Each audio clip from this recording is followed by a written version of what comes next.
BFM Business, Focus Retail, Noémie Vira. Bonjour à tous, ravi de vous retrouver au programme cette semaine. Le chiffre d'affaires des jeux d'argent a progressé de 3,5% en 2023 pour atteindre 13,4 milliards d'euros. La Française des Jeux et le PMU représentent 62,7% du produit brut des jeux. 27 millions de Français sont joueurs de la FDJ. Voilà pour les chiffres. Voyons maintenant ce qui peut expliquer l'engouement pour les jeux de hasard avec nos invités. Patrick Buffard, il est directeur général adjoint du groupe de la FDJ. Guillaume Monteux, président de la start-up GetMe. Et notre expert, Nathan Stern, il est directeur des études chez Alta Vehicles. A tout de suite. Focus Retail, la distribution de demain s'invente aujourd'hui. Et j'ai le plaisir d'accueillir à ce micro cette semaine Patrick Buffard. Bonjour. Bonjour. Vous êtes directeur général adjoint du groupe de la FDJ. La FDJ, c'est 29 000 points de vente, ce qui vous permet d'assurer un ancrage territorial. Et pour répondre à l'évolution des pratiques de consommation de jeux d'aujourd'hui, la FDJ a fait le choix de mêler davantage le physique et le digital. D'ailleurs, le 29 avril, vous avez sorti votre 5e jeu, le Maxi Blackjack. Pourquoi ce choix de jeu à double expérience ? Alors, FDJ a toujours souhaité accompagner, on va dire, l'évolution des attentes des joueurs. Et c'est vrai qu'aujourd'hui, on a des joueurs qui ont des pratiques qui se digitalisent de plus en plus. Et on a souhaité pouvoir proposer depuis 2019, et là c'est la 5e édition avec ce jeu Maxi Blackjack, avoir des jeux qui combinent une expérience de grattage physique sur un ticket classique, mais aussi une fois qu'on a gagné, on va dire, sur le ticket physique, pouvoir poursuivre cette expérience sur le digital et, on va dire, enrichir l'expérience pour le joueur. Et ça vous permet véritablement d'enrichir l'expérience, le fait de mêler physique et digital ? Oui, tout à fait. Et puis ça répond aussi à cette attente des joueurs qui veulent avoir peut-être un peu plus de suspense. Et puis ça nous permet d'amener les joueurs progressivement aussi vers le digital. D'ailleurs, si vous êtes omnibulé par le jeu, si vous misez des sommes toujours plus importantes ou si vous devenez irritable lorsque vous arrêtez de jouer, vous souffrez peut-être d'une addiction au jeu. Vous pouvez dans ce cas appeler ce numéro, le 09 74 75 13 13. L'appel est non surtaxé, c'est le numéro qui s'affiche actuellement pour vous protéger. Et vous pouvez aussi demander d'être interdit de jeu. Alors la FDJ, elle a un portefeuille de jeux important, historique, plus récent, le Loto, l'Euro-Million, le Keno ou encore Parion Sport. Ce portefeuille, il est en constante évolution. En 2022, vous proposiez plus de 85 jeux différents. Quand choisit-on de lancer un nouveau jeu ? Alors déjà, il faut avoir en tête qu'on lance à peu près un jeu par mois dans le réseau physique et 2 jeux par mois sur le canal digital. Et comment fait-on ? D'abord, on va regarder finalement quel peut être l'univers dans lequel on va s'inscrire. Donc on va travailler sur de la contextualisation, quelle est la thématique qu'on veut explorer. On peut s'inspirer de benchmarks, on va dire de comparaison avec des loteries étrangères. On peut regarder l'univers des jeux. Une fois qu'on a déterminé quel est l'univers, il faut travailler sur la mécanique de jeu. Là, par exemple, on vient de sortir un jeu qui s'appelle Happy Day, donc qui, on va dire, reprend la thématique du jeu de dés. Et très concrètement, la mécanique, c'est comparer, on va dire, donc on est sur un lancement de 3D, voilà, et on compare les combinaisons gagnantes qui sont mentionnées sur les tickets avec, sous la zone grattable pour le joueur, les combinaisons qui ont été offertes aux joueurs. Et donc en comparaison, on vérifie si on a gagné ou pas un gain. Après, il y a bien sûr l'exécution graphique, qui est aussi une étape importante. On travaille avec des studios extérieurs qui sont spécialisés dans la création, on va dire, graphique. Et puis il y a la définition de ce qu'on appelle le tableau de lot, c'est-à-dire la fréquence de gain et le type de lot qui peut être gagné à travers ce jeu. Combien de temps faut-il compter entre l'idée du jeu et sa mise sur le marché ? On va dire 8-9 mois entre le moment où effectivement on conçoit un jeu et le moment où on va lancer le jeu. Il y a aussi bien sûr, quand on est sur un jeu de grattage, les délais d'impression. Donc on travaille avec fournisseurs qui sont des imprimeurs spécialisés, qui ont une technologie de pointe, qui est, on va dire, imprimer un jeu de grattage, c'est imprimer un jeu, on va dire, qui a un niveau technologique à peu près équivalent à celui d'un billet de banque. Et du coup, ce sont des imprimeurs qui sont très très spécialisés dans ce type d'activité et avec lesquels on travaille pour l'impression de nos tickets. Donc ça fait les caractéristiques d'un bon jeu de hasard aussi. Comment, vous nous avez cité un exemple, comment être sûr qu'à terme, ce jeu va avoir du succès ? Alors, les jeux peuvent avoir plus ou moins de succès, il y a toujours une part d'aléa. Après, c'est vrai que ce qui est important, c'est de travailler sur des thématiques qui répondent aux attentes, aux aspirations des joueurs. Il faut que la mécanique reste simple. Dès qu'on est trop compliqué, ça marche moins bien. Et puis après, il y a bien sûr les gains qui sont proposés. Voilà. À partir de quel moment vous réagissez ? C'est quand un jeu suscite moins d'intérêt ou qu'il n'amène pas les recettes escomptées ?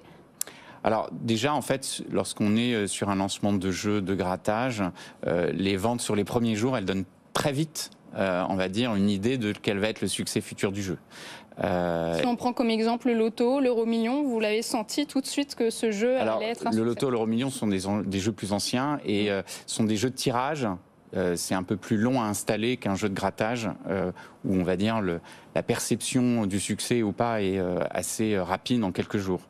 Mais à chaque fois, effectivement, on mesure, on va dire, l'évolution des ventes. Et si un jeu ne fonctionne pas, bien sûr, on l'arrête. Et bien sûr, on prévoit un autre lancement. Comment ce jeu il est testé pour son côté sécuritaire afin qu'il soit désirable mais qu'il n'en devienne pas trop addictif ?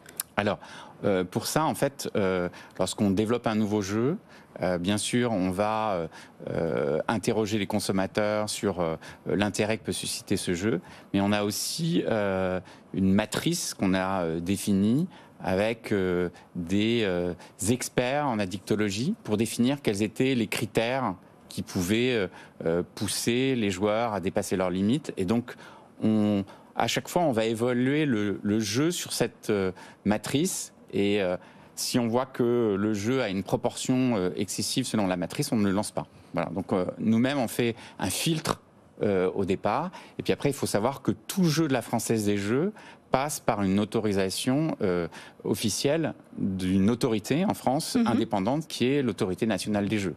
D'ailleurs, l'Autorité nationale des jeux qui exige des opérateurs de paris en ligne, c'est encore une autre activité, qu'ils écartent plus efficacement les joueurs excessifs de leur clientèle. On rappelle qu'il y a 1,4 million de joueurs excessifs, 400 000 à un niveau pathologique, ce qui représente 21% du chiffre d'affaires du secteur. Quel levier vous utilisez pour combattre ces comportements addictifs ? Alors déjà, il faut savoir que une entreprise comme la Française des Jeux, on est particulièrement sensibilisé et on va dire soucieux que le jeu reste un plaisir et donc que ça ne devienne pas effectivement un comportement d'addiction. Donc le premier engagement qu'on a, c'est vraiment d'informer et de sensibiliser le public. On a depuis plusieurs années consacré 10% de nos investissements publicitaires à des campagnes qui sont des campagnes de sensibilisation, soit on va dire pour sensibiliser au risque de jeux excessifs, soit pour sensibiliser au risque bien sûr de la pratique des mineurs et donc bien rappeler que le jeu est interdit aux moins de 18 ans. Est-ce qu'il faudrait un couvre-feu numérique, justement, à ce sujet, les mineurs qui jouent, eux, surtout en ligne ? C'est une proposition qui a été faite. Alors, je pense que un des points très importants, c'est d'informer, et notamment d'informer les parents. Pour le jeu en ligne, il faut rappeler qu'on ne peut pas jouer en ligne à un jeu de la Française des Jeux sans avoir fourni son RIB, et sa pièce d'identité. Donc s'il y a jeu en ligne, ça veut dire qu'à un moment, les parents ont facilité en donnant, on va dire, les éléments pour jouer. Donc un des enjeux importants, c'est de rappeler aux parents et d'insister sur le fait que le jeu est interdit aux mineurs et en fait, on ne doit pas négocier avec cette interdiction. Donc vous êtes pour ou contre ? En tout cas, vous n'avez pas répondu. Pas sur une notion de couvre-feu, sur une notion d'encadrement. Bien sûr. Plus d'encadrement. Merci Patrick Buffard. On va revenir vers vous dans un instant, mais tout de suite le focus. Alors Alors aujourd'hui, nous allons vous parler de la montée en puissance des commerces de proximité qui ont des effets positifs, que ce soit au niveau social, au niveau écologique. Ce sont souvent des commerces locaux, hybrides, multiservices. Comment on les définit, ces commerces, Nathan ? Bonjour Noémie.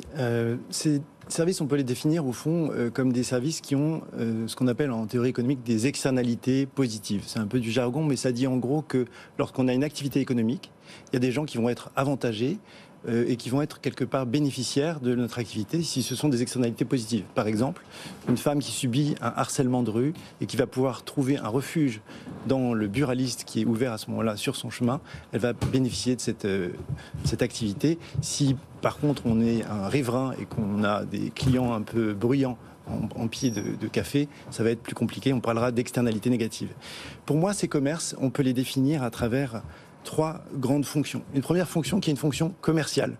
On distribue des produits, des services, et les services qui peuvent être, lorsqu'il y a cette dimension locale, des paniers gourmands, des paniers en circuit court. On pourra jouer un rôle dans la logistique avec des livraisons qui pourront se faire en magasin. On pourra distribuer des jeux de hasard, des jeux de grattage, de tirage, être une enseigne aussi pour le PMU. Ça, c'est la première fonction commerciale. Il y a une seconde fonction très importante, c'est la fonction d'accueil.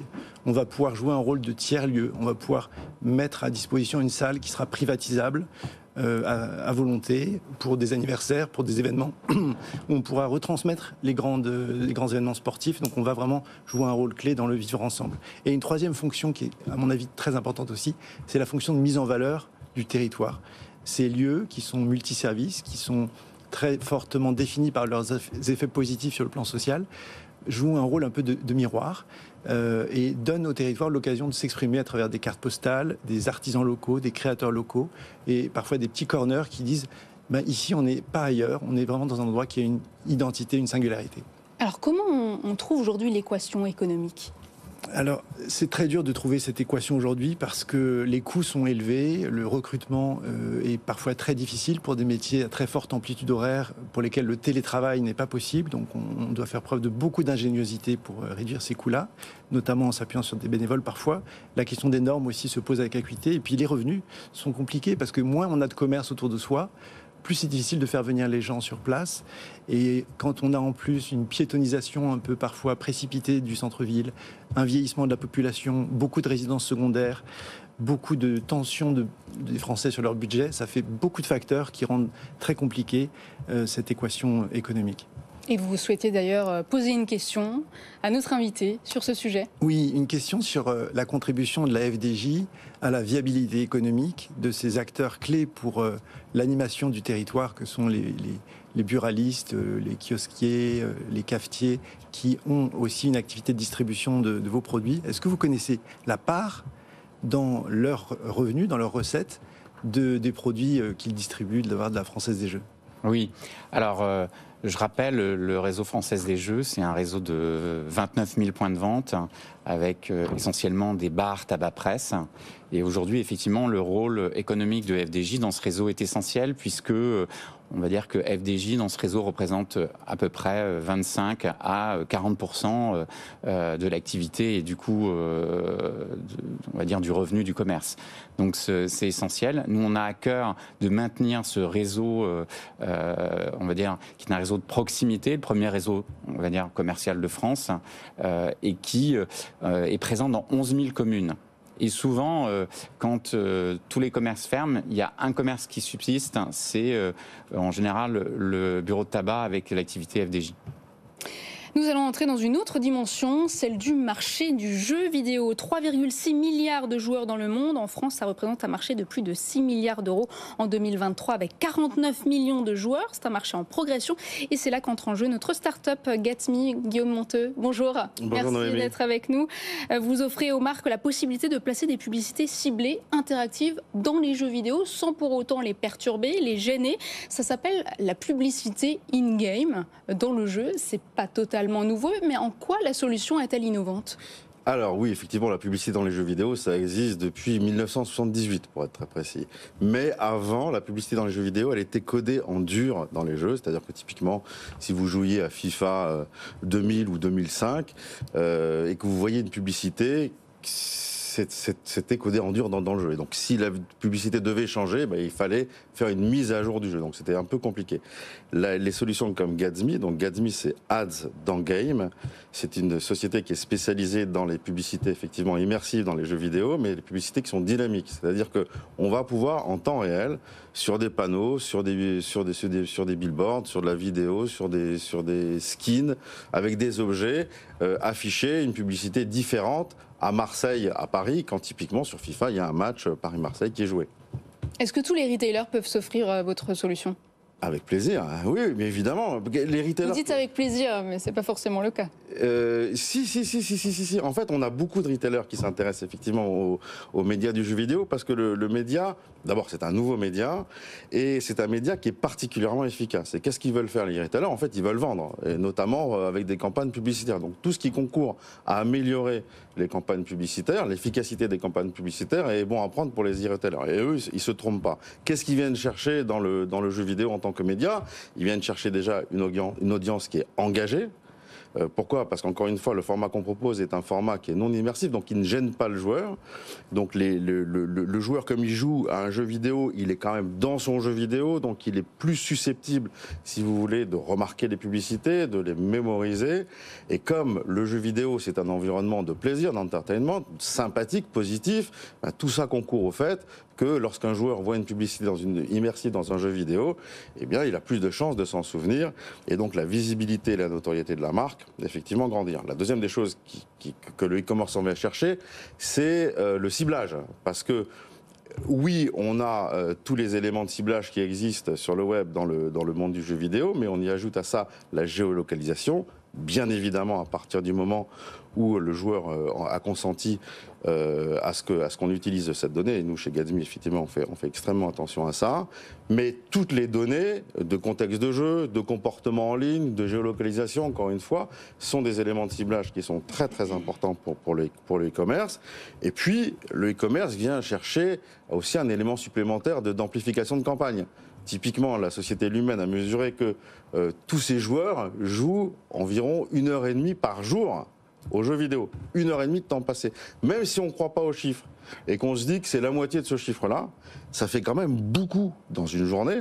Donc quand vous avez des e-retailers qui, dans leur cadre de leur campagne plurimédia, vont cibler la télé, la presse, la radio, les réseaux sociaux, le web, eh ben, ils se disent, attendez, il y a quand même 1 heure de la journée qui est quand même passée devant les jeux vidéo, je vais y aller aussi. Et donc nous, on est un relais très important de ces campagnes d'amplification plurimédia. C'est ce qu'on a fait typiquement pour Marks & Spencer quand ils ont annoncé leurs soldes.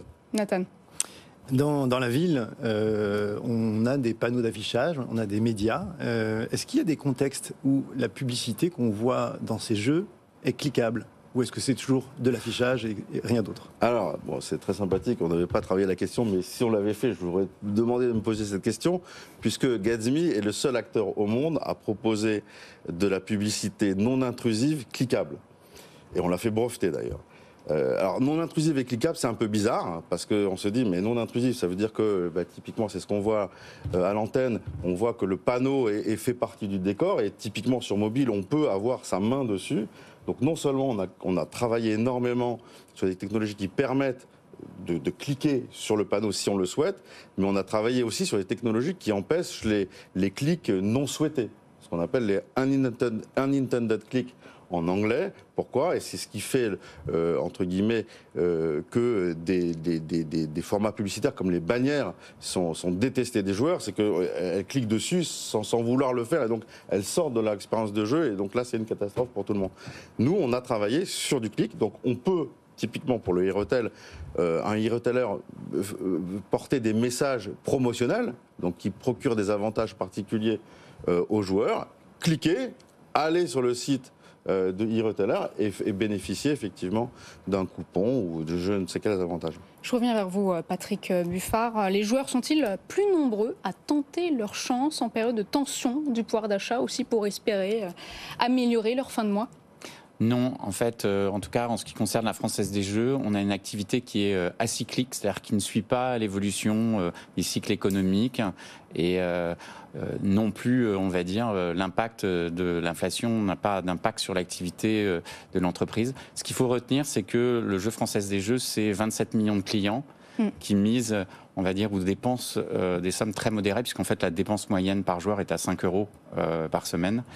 Donc le fait qu'il y ait un si grand nombre de joueurs explique notamment en partie pourquoi il n'y a pas d'impact sur l'activité. Et vous accompagnez aussi les grands gagnants, ceux dont la vie est bouleversée d'un jour à l'autre et qui doivent apprendre tout à coup à gérer une nouvelle fortune. Quelle est la plus grande difficulté pour eux ? Alors, il faut les accompagner, on va dire, à partir d'un gain de 500 000 €. On va dire que les grands gagnants sont reçus à la Française des Jeux et on leur propose un certain nombre d'ateliers sur la gestion du patrimoine, sur la fiscalité, sur la gestion notariale et aussi sur le changement. Voilà. Parce que ça peut être un choc. C'est tout son environnement qui change et donc c'est important de pouvoir proposer ces ateliers qui sont facultatifs mais que, on va dire, dans leur majorité, les grands gagnants acceptent.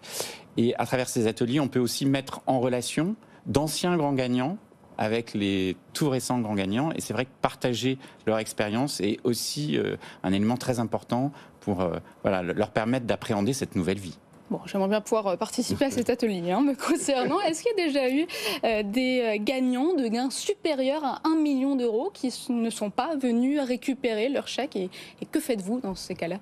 Alors, c'est arrivé, c'est extrêmement rare. Incroyable. Voilà, on va dire que on fait à peu près 180, enfin l'année dernière, 188 millionnaires dans l'année. Et donc, il y a 3 à 4 par an gains qui ne sont pas réclamés. Et qu'est-ce qui se passe? Alors les gains, ils sont remis en jeu? Oui, en fait, quand donc on a des gains de jeux comme le loto, l'euro million, pour les gains donc de premier rang, par exemple des gains en millions d'euros, à ce moment-là, on va les reproposer dans un autre tirage exceptionnel. C'est donc d'autres personnes qui vont gagner ces sommes qui n'ont pas été gagnées, en tout cas pas récupérées la première fois. Guillaume Monteux, quelle est la tranche d'âge qui regarde le plus ces publicités in-game qui sont plus susceptibles d'être confrontées à les jeux ce vidéo, type de publicité intégrée? Alors oui, effectivement, donc vous l'avez dit, 39 millions de joueurs en France sur une population qui fait 68, c'est quand même pas mal. Eh bien écoutez, c'est plus du tout le jeune boutonneux de 12 ans, si vous voulez, qui joue le soir tard dans sa chambre, puisque en fait les jeux vidéo c'est aussi et surtout le mobile. Donc tout le monde n'a pas une PlayStation ou une Xbox, je pense à sa télé. En revanche, tout le monde a un mobile et le mobile est devenu les nouvelles consoles de jeu. Donc l'archétype, si vous voulez, ou le portrait typique du joueur, ben, c'est ce que nous apprend le CEL, le syndicat des éditeurs de loisirs. Tout récemment, avec leur étude, l'âge moyen c'est 40 ans. Vous voyez, Noémie, c'est vrai qu'on s'y attend pas, effectivement. Et on a un split 50-50 hommes-femmes. Et oui, c'est pas que les hommes qui jouent, les femmes aussi jouent. Pourquoi? Parce qu'il y a aussi des jeux de réflexion qui sont plus. Les femmes jouent massivement aux jeux de réflexion, aux jeux de stratégie, aux jeux de simulation, beaucoup plus d'ailleurs que les hommes, qui jouent beaucoup plus aux jeux de sport et de tir, vous voyez. Et toutes les tranches d'âge sont touchées entre guillemets par le jeu, jouent. Et cette même étude nous apprend que sur la tranche d'âge 65 ans et plus, il y a 47% de joueurs. Ça vient quand même casser pas mal d'idées préconçues. Pas mal. Nathan, dernière question avant le chiffre. Dans le monde des plateformes de vidéo, dans le monde des réseaux sociaux, la pression publicitaire, elle doit être maîtrisée pour ne pas dégrader l'expérience de consultation de ces plateformes. Est-ce que vous avez les moyens de mesurer à partir de quel moment la pression publicitaire devient trop intense et un sentiment d'intrusion ou de suffocation peut émerger chez le joueur? Oui, vous avez raison, et la pression publicitaire dans le jeu vidéo est tout à fait centrale. Ceci dit, la pression publicitaire, elle est aussi liée au format de la publicité. Si vous avez une publicité qui, en l'occurrence dans le jeu vidéo, arrête votre jeu et qu'il y a une trop grosse pression publicitaire, vous allez moins la supporter que si vous avez des publicités qui sont intégrées dans les scènes de jeu. Mais oui, le jeu vidéo, enfin, c'est une manne, c'est 32 milliards de dollars de chiffre d'affaires dans le monde, la publicité dans les jeux vidéo.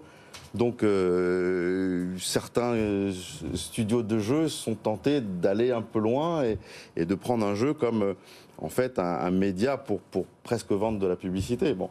Mais globalement, nous, Gatsby, on est capable de mesurer la pression publicitaire, donc de la limiter pour les annonceurs quand ils nous le demandent, ou pour les game studios quand ils nous le demandent aussi. Merci Guillaume Monteau, on passe tout de suite aux chiffres. Et cette semaine, le chiffre, c'est le nombre de communes dépourvues de commerce. Voilà, en fait, le chiffre, c'est une proportion, c'est 62%. 62%. Chiffre saisissant. Des communes françaises, et c'est un chiffre ministère de l'Intérieur, sont dépourvues de tout commerce. Ça fait 21 000 communes françaises aujourd'hui. C'est un chiffre terrible, d'autant, surtout si on le compare au chiffre de 1981, où on avait 25% seulement des communes qui ne disposaient d'aucun commerce. D'abord, il y a des impacts sociaux. On a moins d'occasions de sortie, on a moins de rencontres, donc il y a une vraie désertification de l'espace public dans la commune ou dans le quartier considéré. Il y a un impact sécuritaire. Un commerce qui n'est pas là, c'est aussi une occasion de protéger ceux qui passent à proximité du commerce, qui disparaît. Il y a un impact sur la citoyenneté, parce que moins de commerce, c'est aussi moins d'occasions de rencontrer des gens qui pensent peut-être pas comme nous, qui ont peut-être pas forcément des affinités idéologiques ou de style de vie et qui vont nous enrichir et puis quelque part nous ouvrir aux autres. Un impact aussi psychologique. Beaucoup de gens disent « j'ai l'impression que ma ville est morte ». Quand il n'y a plus de commerce, la sensation, c'est que la ville est triste et morte. Et puis bien sûr, un impact écologique. Si on doit systématiquement faire 12 km pour acheter une baguette, pour acheter... Et encore 12 km, vous êtes gentil. Et parfois c'est 30 km. 30 km, oui. Il y a évidemment un impact, un bilan carbone très très lourd. Alors, quelles mesures contre cette désertification? Qu'est-ce qu'on pourrait mettre en place? Je pense qu'il y a beaucoup d'acteurs qui peuvent contribuer, les acteurs locaux, les acteurs nationaux, et ils ne se privent pas de le faire à travers des subventions, des mises à disposition de locaux. Il y a beaucoup d'acteurs aussi qui optent pour des statuts associatifs qui permettent aux locaux eux-mêmes d'être acteurs de cette animation, mais clairement, il y a une prise de conscience. De la même manière qu'on est éduqué à l'écologie, peut-être que c'est avantageux qu'on comprenne que pour que le vivre ensemble subsiste, on doit tous contribuer quelque part à la prospérité économique des petits commerçants auxquels on tient tant. Voilà, mot de conclusion, mission aussi de service public. Et c'est vrai que face au centre-ville en souffrance, des collectivités viennent à la rescousse. Les mairies qui aident les commerçants à s'installer. Un problème de désertification. On s'est aussi emparé le gouvernement avec 1,2 million d'euros mis sur la table. Merci à tous les trois d'être venus échanger avec moi sur ce sujet des jeux de hasard, des jeux en ligne, des jeux vidéo aussi. On se retrouve la semaine prochaine, même heure, même endroit. À très vite.